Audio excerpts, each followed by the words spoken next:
Welcome to the Motherhood Alliance podcast, the podcast dedicated to empowering moms and families on their health and wellness journey. I'm Brittany Suttner. And I'm Andrea Rinkus. Together, we're here to explore holistic approaches that go beyond conventional medicine. Each week, we dive into topics that matter most to you. Everything from nutrition and mental health to alternative therapies and natural living. And whether you're a new mom navigating the early stages of parenthood or a seasoned pro looking for new ways to support your family's well-being, you're in the right place. Even better, all of our guests are local small business owners who you can actually talk to and work with. You can learn more about today's guest and connect with hundreds of other health and wellness professionals through our informative and easy-to-use directory at motherhoodalliance.com. Before we get started, keep in mind that this podcast is for informational and educational purposes only and is not a substitute for personal healthcare advice. Please consult your healthcare provider before making any changes based on the podcast content. Thank you for joining us on this journey. Are you ready to help your family thrive? Let's get started. Hi, we are Britt and Drea from motherhoodalliance.com, and we are excited to welcome you to a 4-episode series with Evey Andersen, a board-certified family nurse practitioner, certified sports nutritionist, homeopath, anti-aging expert, and overall functional and integrative medicine powerhouse. Through her clinic, Green Medicine of Wisconsin, which is based out of Oshkosh, Wisconsin, Evey helps patients navigate complex chronic conditions by blending functional medicine, nutrition, circadian biology, and homeopathy. Her clinic has a special interest in Lyme disease, or Lyme complex, as she calls it, and since this is a hot topic during the springtime in Wisconsin, we're excited to fill 2 of our 4 episodes with some incredibly empowering discussions around Lyme symptoms, treatment, and prevention, all through a functional medicine lens. Our final 2 episodes together are filled with topics that Evey has extensive professional and personal experience with, including circadian biology and how different types of light, like sunlight, red or blue light, impacts us and our kids, as well as how homeopathy can be a natural way to support first aid needs and short or long-term disease. In her personal life, Evey enjoys yoga, spending time in the sauna, and enjoying nature with her husband, daughter, and their 2 sweet dogs. We can't wait for you to meet Evey, so let's jump in. Hey, welcome back to the podcast. We have Evey back here with us today. We're going to be talking all about the circadian rhythms biology, and I'm so excited about this because this is something that our family has been really getting into, and some of the things that we're going to be talking about today we've been doing, and we can see a big difference for it in our lives too. So first of all, what is circadian biology, and why should we care? What difference does it make to us? So the circadian biology idea is that our bodies are truly designed to follow this kind of or be matched with the outside light and dark pattern of our environment.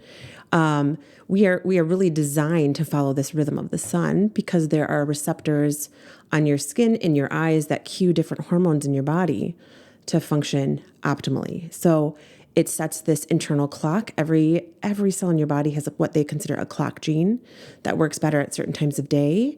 And that signal you give it from a light perspective is what's going to be that anchor for that. It's when you get this good pattern established, your body really thrives. And unfortunately, when you ignore that, you do get these chronic things that can pop up, and they're very insidious over time. When I think about my patient population generally, I got down this deep, dark rabbit hole with this probably starting last summer. I had a patient bring this idea of leptin to me. And I was like, well, yeah, I've heard of it, but I don't know if you've ever heard of that. But I'm like, I don't really know what else we can do for it other than like manage stress and all like the seemingly obvious things. And she's like, okay, well, I think I have a resistance. I'm like, all right, so we checked her labs and sure enough, she does. And so now here I am, like, what do I do with that? So it has pushed me down this intense research path where I just can't come back from, which is awesome because I think when we look at how collectively challenged health-wise our world is at this moment, I think a lot of it has to do with our abuse of technology or the fact that we can have it as bright as we want at any time of day. And we're really not following that circadian rhythm and the light signals that you get from the outside, which is truly what's setting everything else up in your system, which is fascinating to me. When, especially, I guess, dealing with my Lyme patients, I think I spoke to this before, but nutrition used to be the hill I would die on. Like, yes, it's got to be nutrition. If that's not on point, you're falling apart. And now I've certainly kind of changed my tune on that. And I think that this light story and matching your system with the signals from the surrounding environment is the most, I don't even think it's one thing. I think it is the most important. And I will say that having thought opposite for a very, very long time.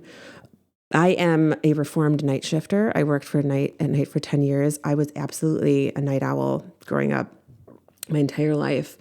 And I realized looking at some of the data, like how that was probably causing some disruption long term, which is very just fascinating. We live in this world where if we get into alignment with this rhythm, things just work better. Our sleep improves, metabolism stabilizes, your mood is better.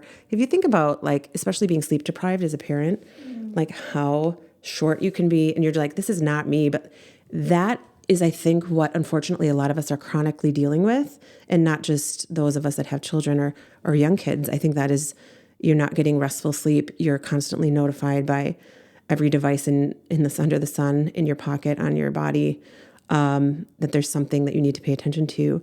But going back to this patient bringing this to me, I'm like, oh my gosh, this is the most important thing.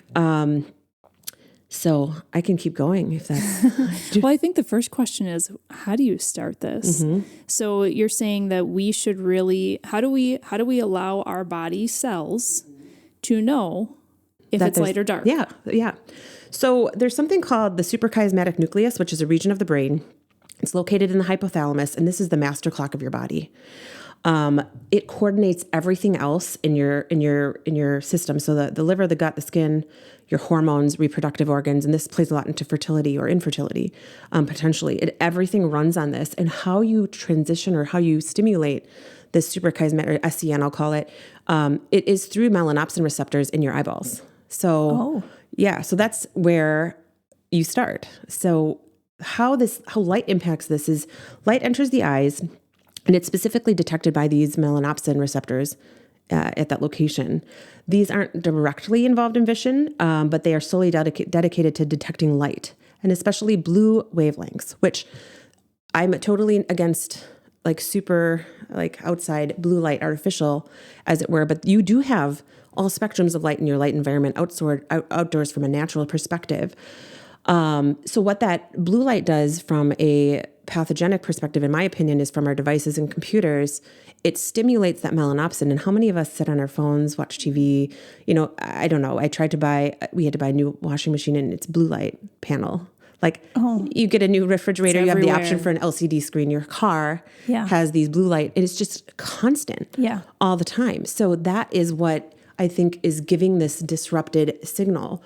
But it's triggered in a more balanced direction from the light in the outside. And that's what your SCN uses, is those light cues to really determine what time of day it is, and then tells your cells from there how to orchestrate your internal clocks. So based on that, it sends timing signals to the pineal gland. This suppresses melatonin during the day, and it increases cortisol. Good for the morning. Cortisol is not a villain. You want it to be diurnal, meaning rise in the morning, decrease in the afternoon and evening, and it's opposite melatonin. So those kind of just trade spaces. But unfortunately, when we're using all of our computers, constantly assaulting ourselves with blue light that's artificial at the wrong times, it actually stimulates cortisol, suppresses melatonin, because your body artificially thinks that it's daytime. Ding, ding, ding, ding. High cortisol all the time. Yeah. Stress. Well, exactly. And so the adrenals then communicate with other organs, and then you get this like chronic dysfunctional state. And how that plays into this idea of leptin, which is where I got into this initially. So leptin is actually secreted by fat cells. It tells your brain how much energy is stored and whether to burn fat or eat more. So it's the satiety hormone. So when you're thinking about, this weight loss or maybe mood imbalances, I know a lot of women specifically after having kids are like, I want to lose all this weight. Well, you're doing all of these things that are potentially more stressful. You're exercising more, you're getting up early. And that was me with my kid. Like, I would get up at 4:30, try to get all this stuff done. I'm like, oh my God, this is too stressful. So when I looked at some of my labs, I was like, well, this is a problem. Like I'm doing all the supposed right things and things don't look right. And so I switched everything I had been doing and changed that. So I don't necessarily work out first thing in the morning. If I do, it's in the afternoon. I go for a walk. You look at the sunrise. That's actually imperative. And that signal is what stimulates leptin, or improves leptin resistance, so to speak. And leptin resistance actually precedes something called insulin resistance, which is where you get diabetes. Okay, this episode's going to be about 2 hours long, everybody. Go into this. Buckle oh my up. gosh, I love it. So, well, I don't know if we'll have time, but I am making a class on this that'll be like available on our website. People can purchase it and then kind of go at their own pace, review all this information. So it's not like, Yeah. oh my gosh. But when I read this stuff, I'm like, what the heck? Like I haven't heard this in school ever. I mean, and it's a relatively new discovery. I think leptin was actually found, I can't remember where, but it was 1994. So as far as like it's a peptide hormone. So as far as hormones are concerned, it's relatively new in this world. So we're not really sure. Yeah. Well, I do have a question on something that you just said, though. You said ideally we should be getting outside at sunrise. Mm-hmm. So is that step one? You want your cells to be able to see the sunlight when it's rising. Absolutely. How long? What if it's cloudy? Still doesn't matter. Get outside. What if you're planning to sleep in till 8 and the sun rises at 6? I wouldn't recommend it. Okay. Yeah. I mean, that's going to happen. But I think that those light cues, I for sure can tell a difference personally. And I've noticed a change in my blood work and labs and things, because seemingly I was like, oh yeah, I'm doing all the right things. I'm eating well. I'm exercising. I feel like I was managing my stress, but my signals I was getting my body by waking up early to a loud alarm. I always thought my normal wake up time was like 4:35. And now that I have let myself kind of just sleep in, I notice it's matching the outside now. So I usually wake up before my alarm, but it's around that time that the sun's coming up, which is amazing. What about as the seasons change? Because here in Wisconsin, Yeah. In the wintertime, it is light at 7 and dark at 4:30. And in the summertime, you could be rising at 5. Absolutely. And then it doesn't set until 9. So tell us about that. So that's a challenging piece at this latitude because one of the biggest concerns with the lack of sun in the winter is not synthesizing vitamin D. Yes. So a way to combat that, and people are going to not like this idea, but is to be cold. Cold exposure in the winter. I've heard this and I don't like it. I know nobody likes it. Cold exposure in the winter. Yes, because it actually stimulates brown fat, which is the healthy kind of fat. Your body internally creates light, which is amazing. This could be super long. Okay. So what that does by stimulating the cold thermogenesis, you actually improve your body's ability to make its own internal light, which is awesome. So interesting. Yeah. Mind blowing. I have so many questions just on like the last 1 minute of what you've said. So the things, other strategies, because you can't even make vitamin D. So other strategies we have, which we have at the office, we do have a vitamin D panel, which takes about 5 minutes. The coolest part is to get your abdomen exposed because there's improvements in GI diversity as far as the bugs are concerned. That's very cool. Like expose your abdomen to light? Yes. Okay. Yeah. So when you're talking about like, I don't know, after having kids, some people aren't comfortable like being out and showing skin. I'm like, I don't care. I'm like, I'm going to, wear my shorts and tank top. Good for me. Absolutely. It's like, and from a perspective of weight loss, you're sending the right signals to the right areas. The more skin you have exposed to sun, that actually improves like more because you have neuropsin receptors in your skin that does a similar communication hormonally, which is fascinating. Okay, I do want to circle back to the comment you made about being cold in the winter is actually beneficial because I feel like I am always freezing in the winter. So I should just embrace the freeze, or I should be doing cold plunges, or I should go outside in some shorts for all of 2 the minutes. above would be appropriate. If somebody is like super cold averse, meaning they haven't built up a, so to speak, callus or a tolerance, just start with cold water on your face, like in the morning. Either you could do just straight tap water that's pretty chilly and splash that on your face. But there is more benefit to submersion in a sense because your body is not, if you tried cold showers, I can't stand it. It's just not my thing. But if you do like a plunge, even just like start with your feet, like do it in your tub. You could, there's lots of devices out there. You could spend a lot of money, but you don't have to. You could just do cold bath water. I mean, get yourself worked up to that tolerance. Yeah, it takes a bit. Yeah. But certainly like going outside in the cooler temperatures, absolutely.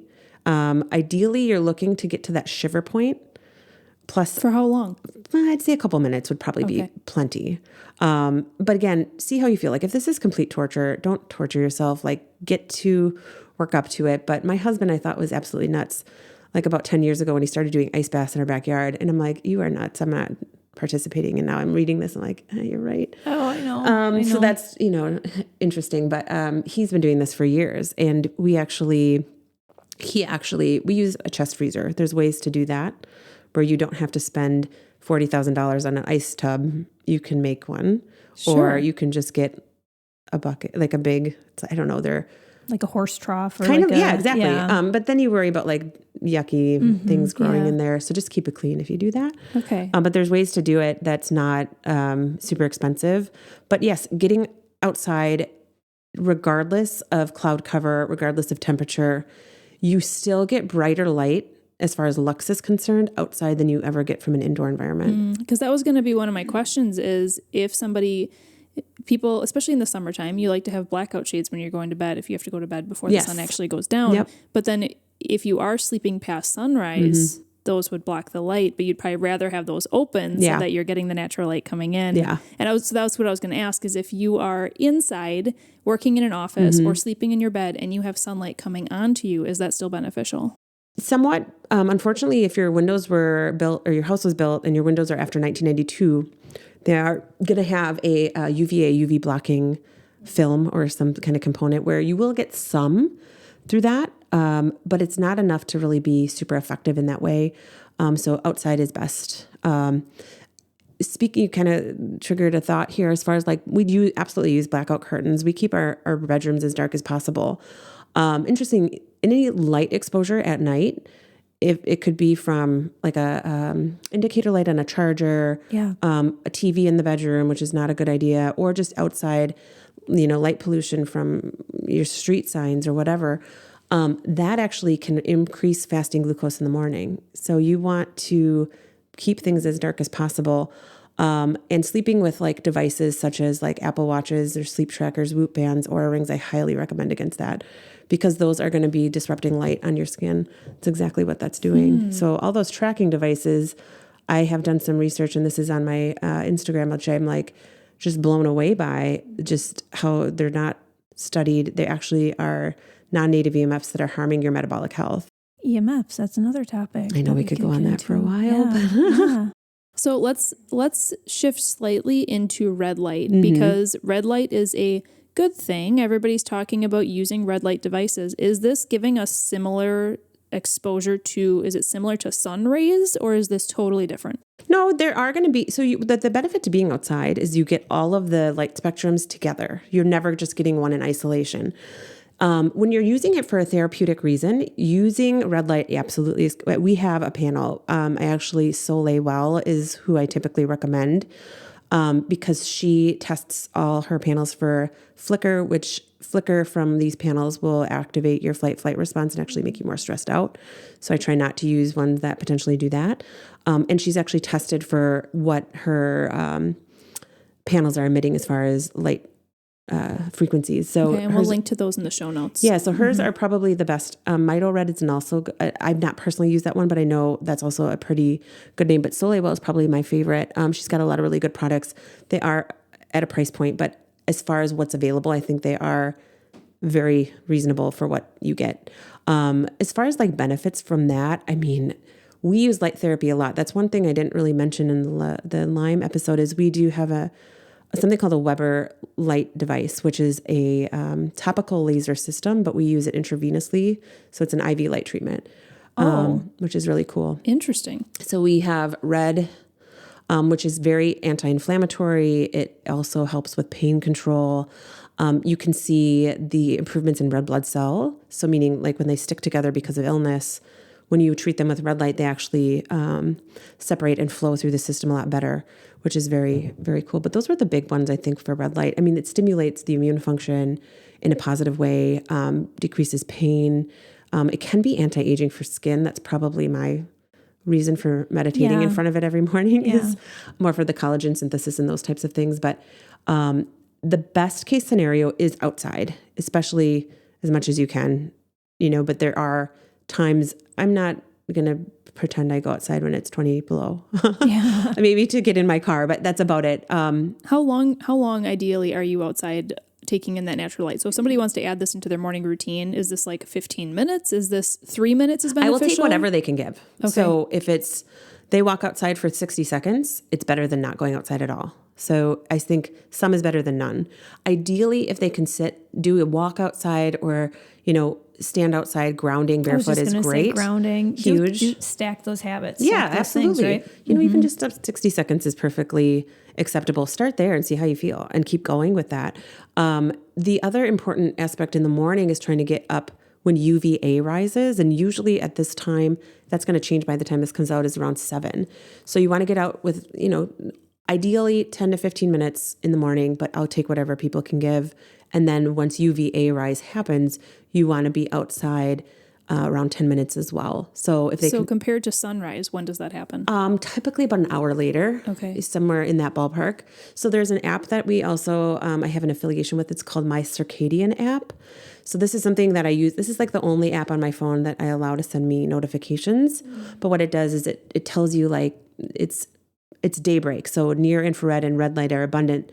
That's when you can be out. And then it tells you this is the time of sunrise, and it changes every day. So It'll notify you of that. So that's kind of how I time my walks in the morning, or when I get up is like, oh, it's 5:58 today. So I better get outside or whichever. Then it tells you when UVA rise, when solar noon happens, that's going to be the brightest light typically of the day. Bonus points if you can get outside and eat your lunch. That actually improves anytime you can eat outside, your metabolic activity improves, especially when you're eating meals, like less problems with that, less glucose spikes, less insulin resistance if you're eating in an outside environment, which I'm like, that is so simple.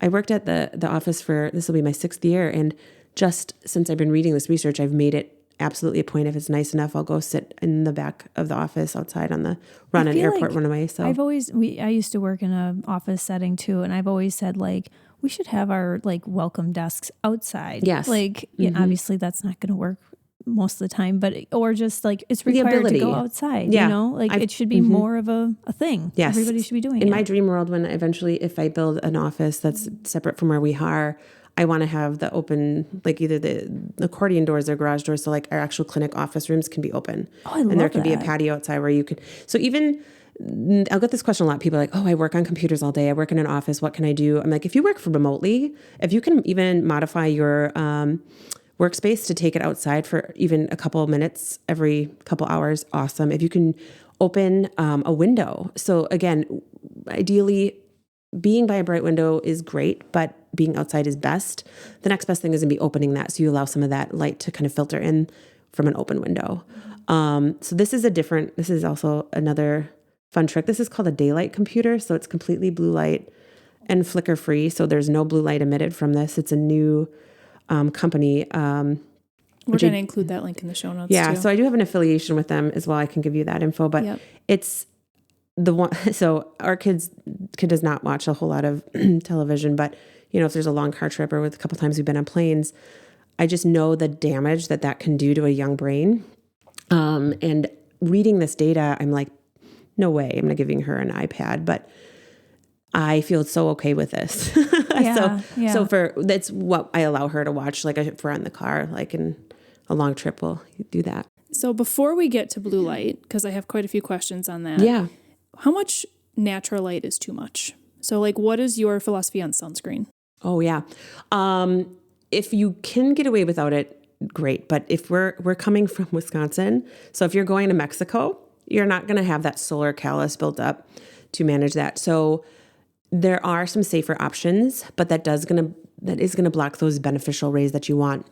So strategies are trying to get built up to that so you don't need it as much. But yeah, you're going to probably need to use it for some, your kid's not going to sit in the shade. Like if they're swimming. Something. Do you have a certain type that you like? Whether sunscreen? Whether it's a brand or even just the ingredients to be looking for? Yeah. So the brands that I like, especially for face, There's some we carry that have some tint in it. So for summer, I'll use that. It's Agent Nature. She also has just a plain one, which if you don't want the tint in that, we use one Rocasa. I think there's Badger Baby is another one I've used. So those you're really looking, unfortunately, for that like physical barrier as opposed to the chemical barrier. Oh, so like, yeah. You're going to look a little You're going to look tinged. a little white. Yeah. Tinged, sure. Ghostly. Yeah. Yeah. Yeah. So that's a tough topic to really like counsel on, because not everybody, even in the summer here, is going to have that tolerance built up to the sun to be able to just go outside without sunscreen. Okay. So, and then to transition from what we've already talked about into blue light, one more question I have more on the red light side is, you said outside you get all spectrums. Yes. Then you have red light, which is good and therapeutic. You have blue light, which is artificial. You can have artificial, yes, and is damaging. Science-wise, why are the two lights different? What's happening in our body that makes one good and one? Well, they're different frequencies, so they're acting on different areas, or they're just different. Blue light inherently is not bad. It is the artificial light at the wrong time. Okay. So obviously, I'm wearing my like blue light blocking glasses. I usually wear these indoors. I don't need it for this computer, but on screens at work, I typically do. They're just acting. They're very. When you're asking about studies, there's very little done on this because we're not controlling the light environment at all in any of the research we're doing. Especially as it impacts potentially fertility and hormone health. Interesting. This is kind of an aside too, but kiddos, when they put fluorescent bulbs into classrooms, all became ADHD. Oh. There's a video on this. It's wild.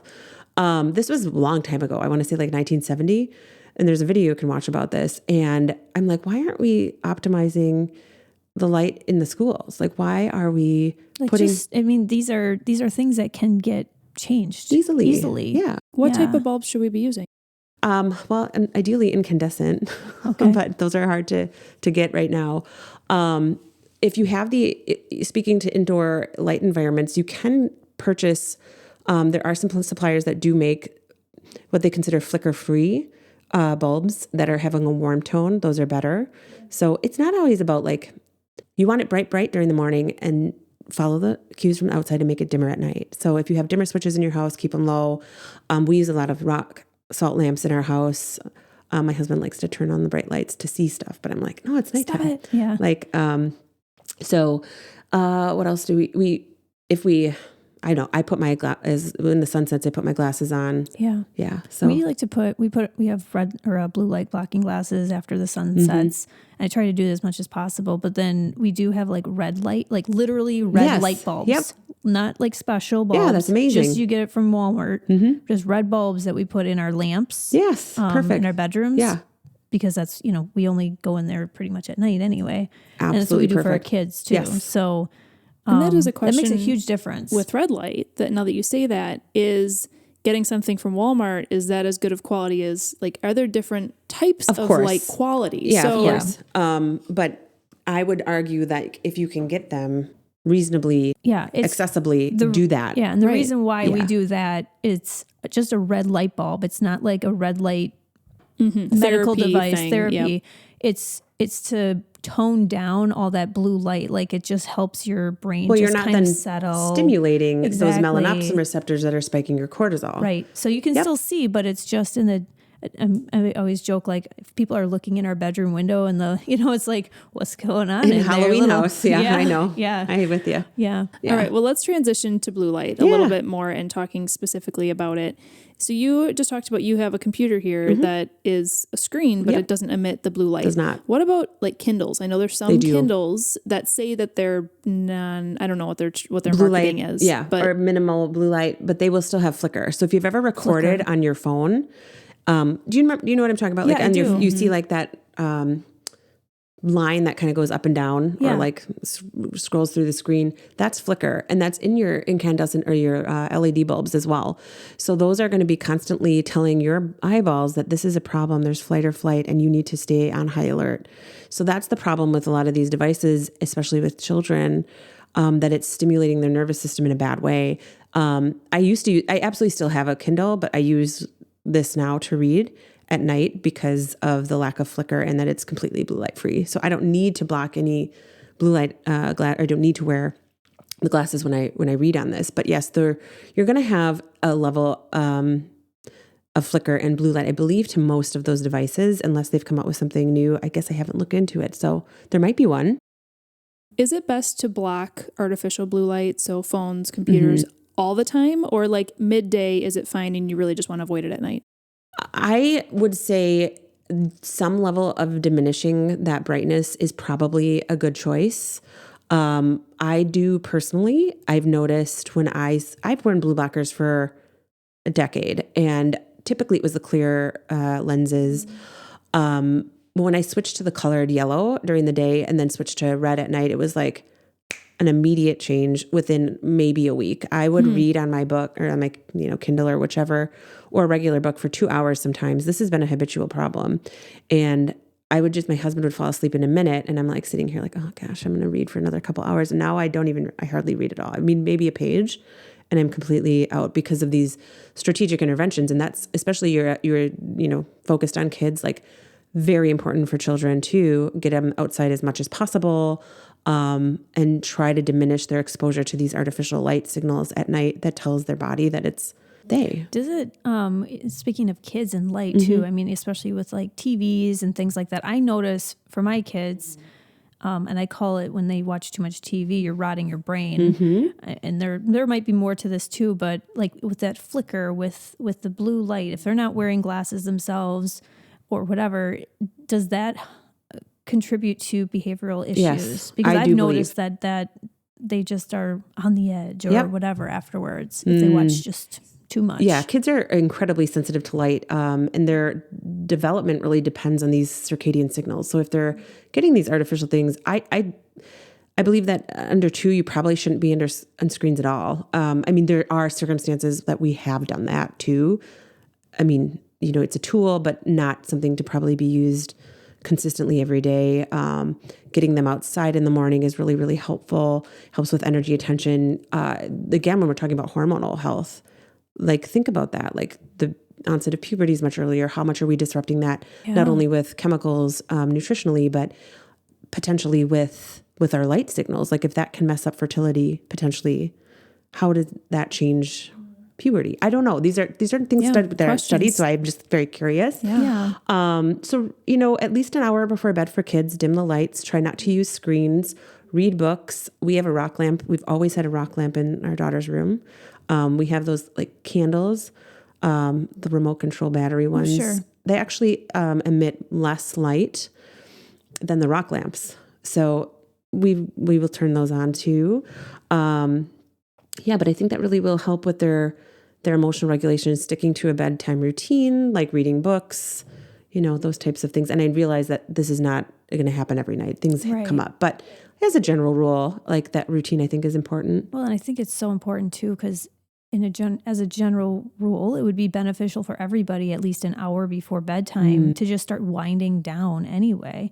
I've noticed when I do that, like whether it's just reading or having the lights dim or just, calm things, I can fall asleep faster. I have better sleep all night. And if you do that more consistently, you're going to see a huge difference. I've noticed with our patient population suggesting these interventions, the red or orange tinted glasses, turning on there's a way, if you can just Google this, to make your screen filter on your iPhone or your Android red. So there's a way to change that in the evenings so you're not emitting. It's not perfect.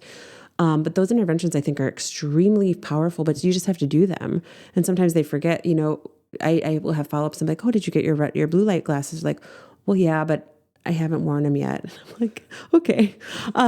So it's just sometimes one more thing to do. But I think those, just trying to get into the routine. Yeah. The red light, the red tinted glasses or orange blocking the blue and the green light, usually about in the winter, I'd say 3 hours before bed, but like ideal. I mean, I go to bed very early, like 9 o'clock. That's what we do too. So, we try. I'm probably putting mine on as soon as the sun goes down, ish, 7:30. Okay. Lately, yeah. Well, and then circling back to circadian biology and kind of finish out this episode, let's talk some like real life things here. There are, like you said, when you were younger, shift workers, but even more so for the population listening to this podcast, parents who are up multiple times a night with kids. And so you can do your best to follow the circadian rhythm and the light patterns. And like we talked about, in the summertime, it's going to look different than winter. But what are some other general tips that you have for sleep when someone is struggling with that alone? Oh, gosh. So the biggest thing, like we just discussed, was the glasses, but you're not going to do that with an infant. But those strategic things, just foundationally getting outside first thing in the morning, sunrise, if you can. I know that's a hard ask for somebody with a child that's very young. Sometimes you just can't. But even just stepping outside your house would be really helpful. I think that limiting your exposure to blue light as much as possible, sun breaks. That's something I've kind of termed I'm doing at my own job, because I could absolutely, I love to work. I love to read. I could sit in my office all day, every day. But trying to strategically even take your kiddo outside, even the small ones, like that helps to kind of keep them in that bright light. Because if they're indoors all day as a little person, they don't get to tell, 2-year-olds can say, I want to go outside, but a 2-month-old can't tell you that. But they do still also need those signals. So I think that will help with regulation.